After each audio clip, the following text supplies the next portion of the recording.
Internal assessment 1 रो periodic test 2 भौतिक विज्ञान किछि प्रश्न आलोचना करिवा तार उत्तर। 1 नंबर प्रश्न एक प्रकार अणुगुड़ी को नहीं डैश वस्तु गठित उत्तर है विशुद्ध वस्तु गठित।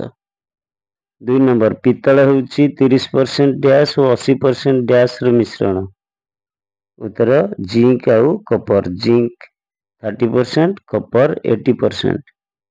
3 नंबर प्रश्न दुई बा तत्वधिक वस्तुर समजातीय मिश्रण को डैश कहा जाए उत्तर है द्रवण।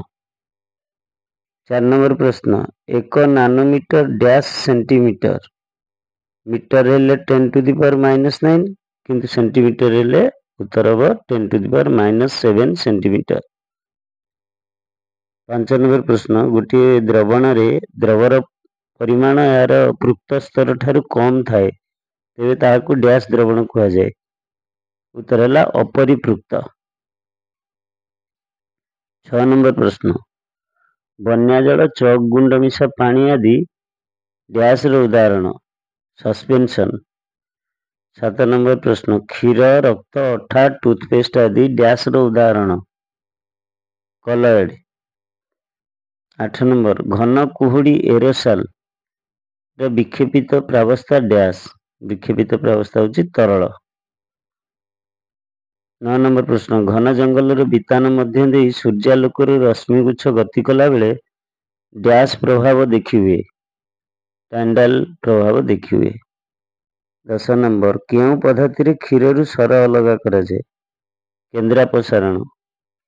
11 नंबर निशा द्रव्य रु रक्त को अलग करिया पई प्रणाली रे नाम कोन क्रोमाटोग्राफी।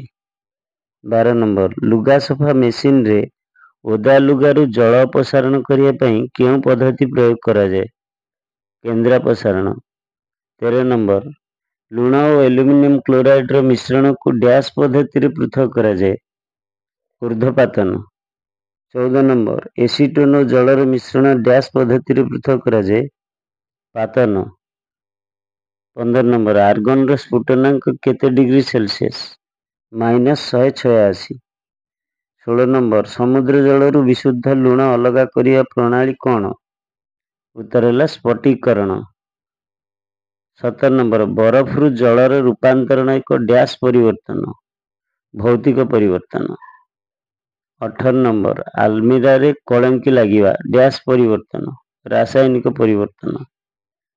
19 नंबर मौलिक शब्दटी प्रथम किए बाहर करथिले वैज्ञानिक रॉबर्ट बॉयल। 20 नंबर प्रश्न धातु और अधातु गुण मानकर मध्यवर्ती गुण प्रदर्शन करुथिबा पदार्थ कौन कहा जाए उपधातु। 21 नंबर साधारण तापमात्रा रे डैश टी मौलिक गैसीय अवस्था रे अछंती 11 टी। 22 नंबर वायु विभिन्न उपादान गुड़ी को पृथक करिया पद्धति कौन आंशिक पातन। 23 नंबर साधारण तापमात्रा रे केउ अधातु तरल अवस्था रे थाए उत्तर है ब्रोमीन। 24 नंबर जल और तेलर मिश्रण को डैश द्वारा पृथक करा जाए पृथककारी फनेल। 25 नंबर समुद्र जल एक डैश मिश्रण समजातीय